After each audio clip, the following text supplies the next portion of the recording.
Shalom Bapak dan Ibu sekalian. Ada satu buah lagu yang mengingatkan kita tentang ketenangan yang ada di dalam Tuhan. Itu karena Tuhan yang menuntun langkah kita. Mazmur 34 ayat 5 mengatakan, "Aku telah mencari Tuhan, lalu Ia menjawab aku dan melepaskan aku dari segala kegentaranku." Saya diingatkan dengan satu buah cerita sekolah minggu bagaimana Tuhan menenangkan badai yang luar biasa. Dan itu yang terjadi dalam kehidupan kita. Badai boleh terjadi,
Selamat berkati.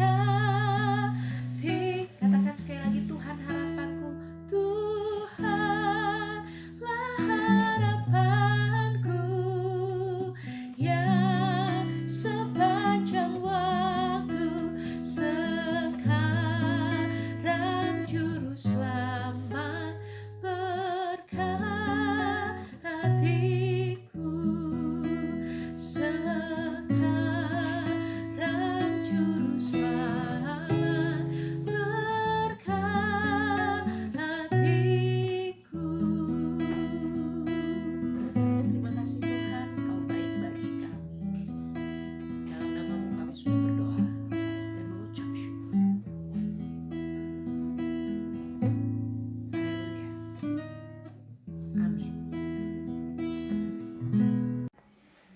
Halo, apa kabar? Tetap semangat meskipun kita masih ibadah online, tapi percayalah bahwa Tuhan tetap mengasihi kita dan Tuhan tetap peduli kepada kita. Hari ini kita akan bahas lagi bahwa masih dengan tema bahwa kepedulian yang menghasilkan kepada kehidupan. Kepedulian yang menghasilkan kepada kehidupan. Masih dalam bulan itu kita akan belajar dari firman Tuhan, apa yang Tuhan mau sampaikan buat kita semua, buat kita bisa semakin menyadari bahwa Tuhan tetap peduli dan tetap setia kepada kita. Sebelumnya mari kita sama-sama berdoa sebelum kita mendengarkan firman Tuhan. Bapa, kami mengucap syukur ya Tuhan atas setiap kebaikan Tuhan yang tak pernah habis-habisnya. Setiap kesetiaan Tuhan, bahwa Engkau masih tetap peduli kepada kami ketika kami masih berdosa. Ketika Tuhan mau menyelamatkan kami ya Tuhan. Itulah kasih terbesar Tuhan. Terima kasih ya Tuhan. Selalu ingatkan kami dengan kasih ini yang bisa membuat kami tetap berjalan dalam kasih karunia Tuhan ya Bapa. Kalau sebentar kami akan mendengarkan firman Tuhan, belajar bersama-sama firman Tuhan. Berbicaralah ya Bapa kepada kami semua, supaya kami semakin hari semakin dikuatkan dan kami semakin mengasihi Tuhan. Terima kasih ya Bapa, kami siap sambut firman-Mu ini. Dalam nama Tuhan Yesus kami berdoa dan mengucap syukur. Amin. Amin Bapak Ibu Saudara. Mari kita sama-sama buka firman Tuhan yang akan kita sama-sama belajar. Masih sama dengan khotbah hari Minggu. Perikopnya yaitu Yohanes pasal 21 ayat 1 sampai dengan ayat yang 17. Saya ingin lebih terus kita belajar dari perikop ini mengenai bagaimana kepedulian Yesus yang menghidupkan kita sehingga kita bisa peduli kepada orang lain dan menghidupkan orang lain.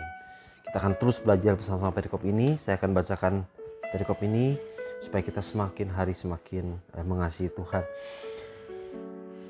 Kemudian Yesus menampakkan diri lagi kepada murid-muridnya di pantai Danau Tiberias dan ia menampakkan diri sebagai berikut. Di pantai itu berkumpul Simon Petrus, Thomas yang disebut Didimus, Nathanael dari Kana yang di Galilea, anak-anak Zebedeus, dan 2 orang muridnya yang lain. Ini dalam satu situasi di mana Yesus sudah menampakkan diri beberapa kali kepada murid-muridnya bahwa Yesus sudah bangkit.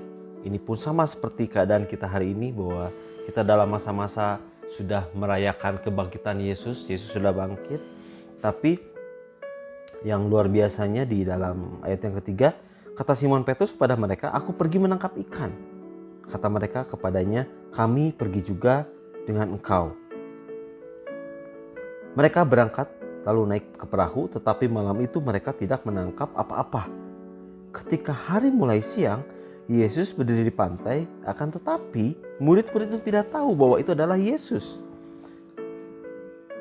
Murid-murid itu tidak tahu bahwa itu adalah Yesus. Kata Yesus kepada mereka, "Hai anak-anak, adakah kamu punya lauk pauk? Jawab mereka, tidak ada. Ayat 1-5 ini menarik untuk kita sama-sama renungkan, bahwa banyak seperti kondisi hari ini pun, bahwa kadang-kadang kita sering tidak menyadari kehadiran Yesus. Kadang-kadang ketika Yesus sudah menyatakan diri bahwa dia bangkit, tapi kita masih sering berusaha sendiri. Kita masih kadang-kadang berusaha dengan apa kekuatan kita, dengan apa yang kita bisa. Murid-muridnya menangkap ikan malam-malam, tapi hasilnya tanpa Yesus, tanpa perkenanan Tuhan, hasilnya mereka tidak mendapat apa-apa. Dan kita lihat sama-sama di situ. Ayat 4, ketika hari mulai siang, Yesus berdiri di pantai, akan tetapi murid-murid itu tidak tahu bahwa itu adalah Yesus. Ini sungguh suatu hal yang sangat luar biasa, yang mungkin kadang-kadang kita juga sering alami di masa-masa sekarang. Kita tahu semua bahwa Yesus sudah bangkit, tapi dalam perjalanan keseharian kita sering tidak sadar bahwa Yesus ada bersama-sama dengan kita. Apalagi dengan situasi seperti sekarang ini, dengan kondisi stay at home, social distancing, sebentar lagi bakal ada PSBB, segala sesuatu berjalan tidak pasti. Kapan kita bisa usaha dengan normal, kapan kita bisa bekerja dengan normal, banyak karyawan yang di PHK, semua tidak pasti. Dalam situasi seperti ini, kadang-kadang banyak orang terus berusaha sekuat tenaga dengan kekuatannya sendiri, tanpa menyadari bahwa ada Yesus dalam hati kita. Ada Yesus yang siap selalu bersama-sama dengan kita. Ini hal yang banyak sering kita tidak sadari, yang membuat murid-murid itu pada saat itu dia bilang, mereka berangkat lalu naik perahu, tapi lalu tidak menangkap apa-apa. Mereka tidak menangkap apa-apa. Padahal mereka adalah nelayan yang handal, mereka sudah berpengalaman dalam menjala ikan, dan mereka tidak mendapat apa-apa. Saya membayangkan kondisi murid-murid saat itu adalah dalam satu keadaan yang semakin hari semakin kecewa, frustasi. Ini Yesus kemana? Ironisnya Yesus sudah menampakkan ini beberapa kali, tetapi mereka masih mencoba segala sesuatu dengan kekuatan sendiri. Yesus di mana? Yesus di mana? Dan ketika mereka tidak mendapat apa-apa, hal yang alami adalah semakin hari semakin kecewa. Loh kok Tuhan, saya sudah menjadi nelayan yang berpengalaman, tapi kok tidak mendapat apa-apa, tidak mendapat hasil. Segala kekuatan saya, segala pengalaman saya tidak bisa membawa hasil. Situasi seperti ini yang sama terjadi dalam keadaan hari ini, hari-hari ini. Banyak orang yang sudah berusaha, apa yang saya lakukan dengan situasi seperti sekarang ini? Bekerja susah untuk mencari nafkah, ada pembatasan-pembatasan yang tidak bisa leluasa. Ada sektor-sektor usaha yang tidak bisa bekerja maksimal dalam saat ini karena dibatasi ruang lingkupnya oleh pemerintah untuk mencegah penyebaran virus corona ini. Ada banyak hal yang membuat kita, Tuhan, saya harus berbuat apa lagi? Kadang-kadang kita percaya Tuhan, tapi kadang-kadang kita sering tidak merasa Tuhan ada di sebelah kita, Tuhan ada dalam hati kita. Kita sering merasa ketika Tuhan berbicara kita, itu kita tidak mendengar suara siapa. Dan ketika yang luar biasa adalah ayat 5 ini adalah kata Yesus kepada mereka, hai anak-anak, adakah kamu punya lauk? Jawab mereka, tidak ada. Yesus sudah berbicara pun, harusnya mereka bisa mendengar suara Yesus. Beberapa hari yang lalu mereka sudah merasakan kebangkitan Yesus, menambahkan diri bersama-sama dengan mereka. Ketika suara Yesus pun mereka hanya menjawab tidak ada, lauk tidak ada. Mereka tidak kenal dengan Yesus. Bapak Ibu Saudara, tanpa Yesus kita adalah makhluk yang manusia yang mati. Tanpa Yesus kita seorang manusia yang tidak bisa berjalan sesuai dengan apa yang Tuhan mau. Tanpa Yesus segala sesuatu berjalan dengan kesia-siaan. Dan yang lebih parah lagi bagi seorang Petrus, tanpa Yesus Petrus menyeret orang-orang murid-murid yang lain yang tadinya harusnya bisa hidup, bisa menjadi mati. Iman pengharapan. Ketika seseorang tidak menyadari Yesus ada bersama mereka, mereka bisa menyeret sekeliling mereka dan menjadi sekumpulan orang yang mati tanpa iman pengharapan kepada Yesus. Ironis sekali bahwa sungguh ketika kita yang harusnya hidup, kita menjadi mati. Padahal Yesus sudah menunjukkan bahwa Yesus adalah Yesus yang hidup. Suatu keadaan yang sering sama-sama kita alami hari-hari ini. Bapak Ibu Saudara sekalian, kebenaran firman Tuhan yang pertama di ayat 5 ini. Kata Yesus pada mereka, "Hai anak-anak, adakah kamu mempunyai lauk pauk?" Jawab mereka, "Tidak ada." Maka kata Yesus pada mereka, "Tebarkanlah jalamu di sebelah kanan, maka akan kamu peroleh." Lalu mereka menebarkannya dan mereka tidak dapat menariknya lagi karena banyaknya ikan. Yesus tetap peduli kepada kita. Yesus tahu setiap situasi dan kondisi kita. Yesus tahu kebutuhan kita. Pada saat itu murid-murid membutuhkan kepercayaan, membutuhkan suatu momen yang mereka bisa menangkap bahwa ada Tuhan dalam kehidupan mereka. Yesus bilang, "Tebarkanlah jalamu, maka kamu akan peroleh." Dan mereka tidak dapat menariknya lagi karena banyaknya ikan. Ayat 7, maka murid yang dikasih Yesus itu berkata kepada Petrus, "Itu Tuhan." Ketika Petrus mendengar bahwa itu adalah Tuhan, maka ia mengenakan pakaiannya sebab ia tidak berpakaian, lalu terjun ke dalam danau.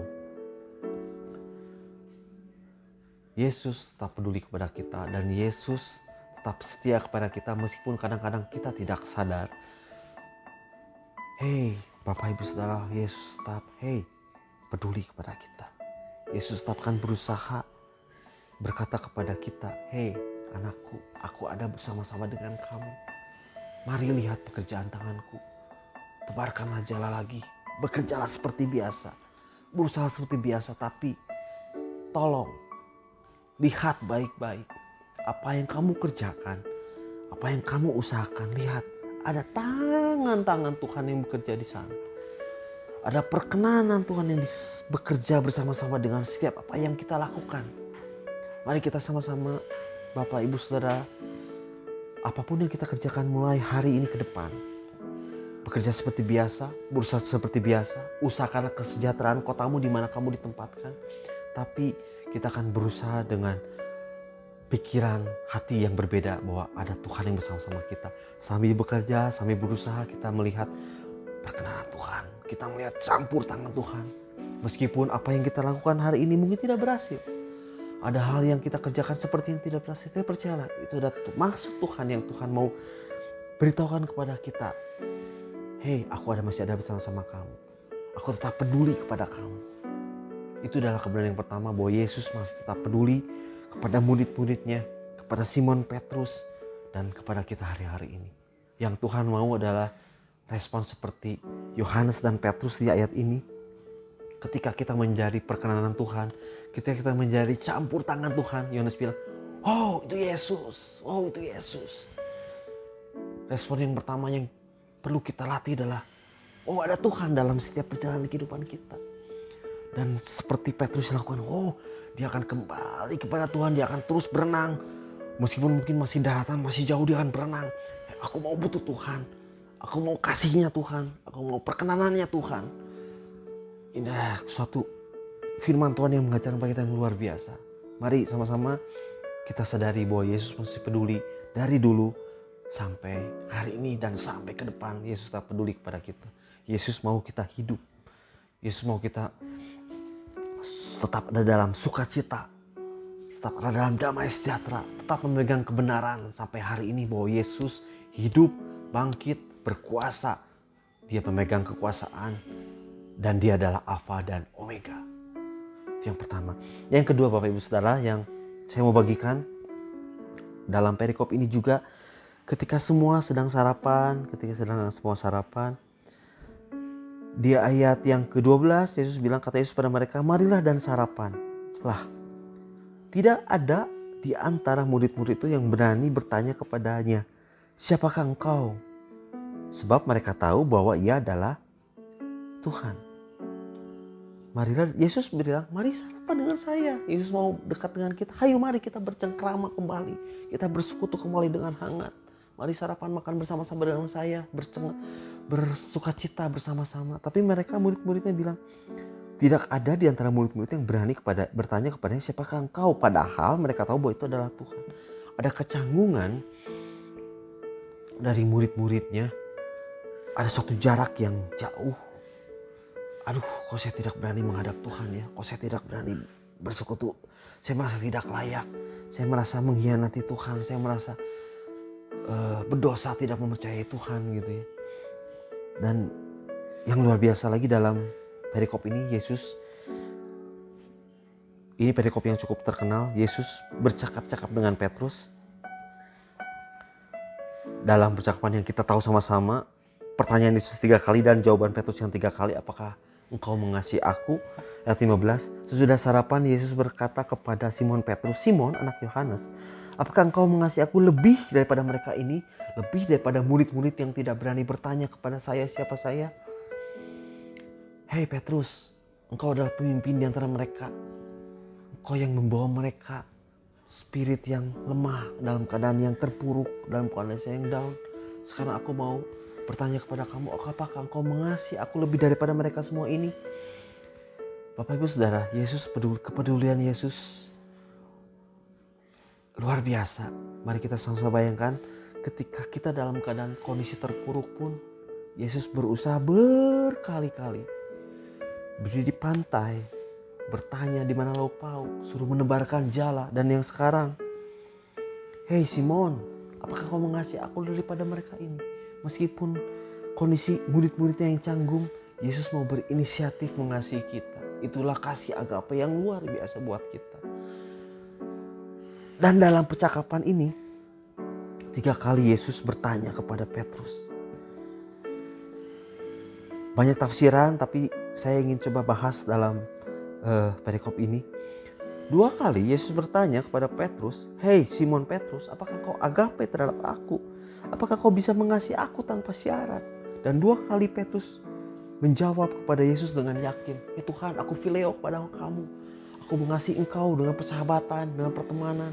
Masih ada syarat. Dan yang luar biasa di ayat yang ke-17, kata Yesus kepadanya untuk ketiga kalinya, Simon, anak Yohanes, apakah engkau mengasihi aku? Maka sedih hati Petrus karena Yesus berkata untuk ketiga kalinya, apakah engkau mengasihi aku? Pertanyaan Yesus yang ketiga kepada Yohanes, Yesus tidak memakai kata agape. Simon, anak Yohanes, apakah engkau phileo terhadap aku?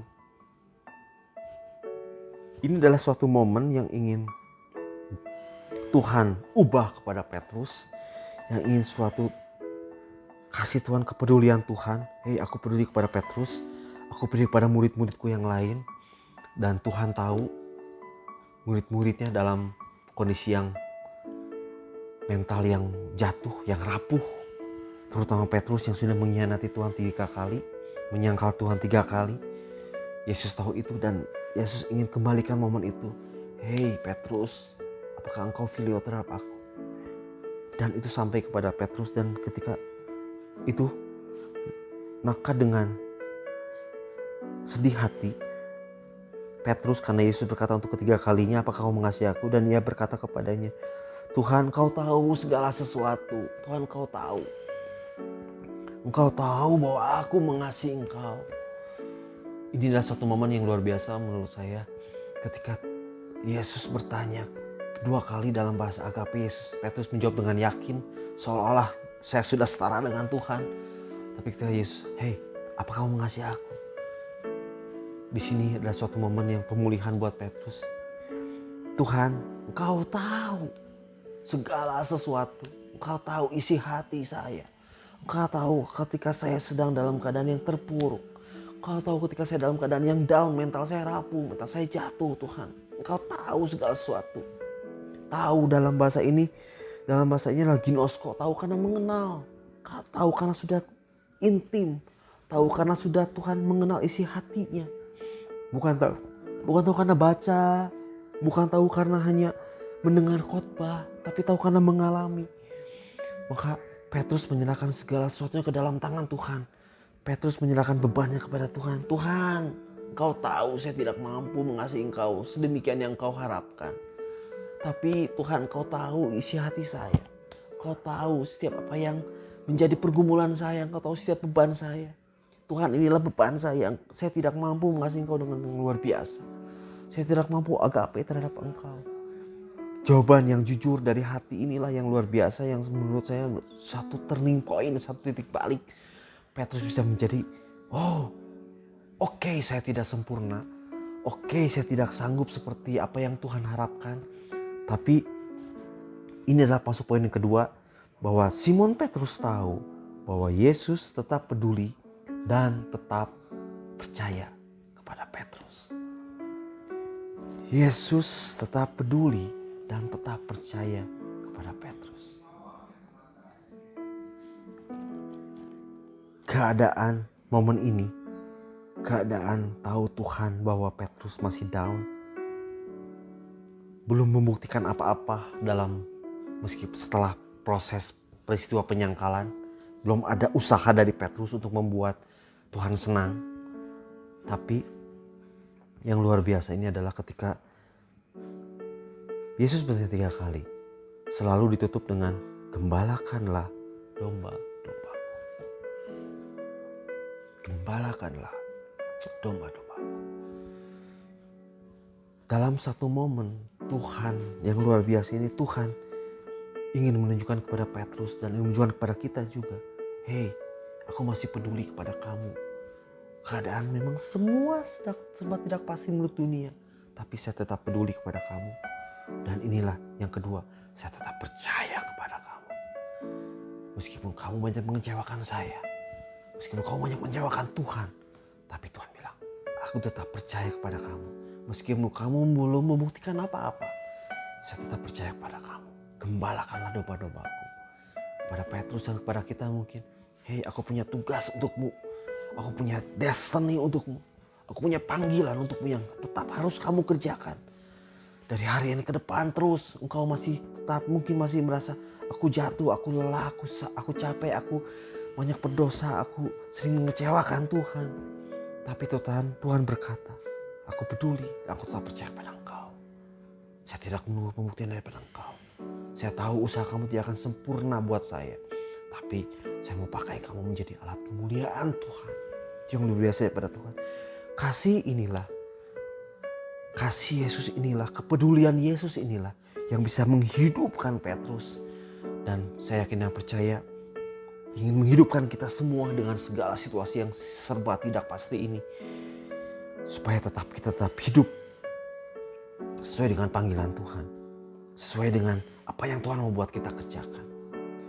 Ini adalah suatu turning point buat kita semua. Mari kita sama-sama kerjakan. Kenapa? Untuk memenuhi panggilannya Tuhan. Petrus dalam Kisah Para Rasul, ketika dia sudah menjadi percaya diri karena Tuhan, dia hanya ingin berserah kepada Tuhan. Beban dia sudah serahkan kepada Tuhan. Aku akan berkhotbah dan 3.000 orang percaya karena kuasa Roh Kudus lewat khotbah Petrus. Hasilnya Petrus menjalani panggilannya. Petrus menjalani destininya dia sesuai dengan apa yang Tuhan kerjakan buat Petrus. Dan ketahuilah Bapak Ibu Saudara, Tuhan tetap ada dalam hal yang sama.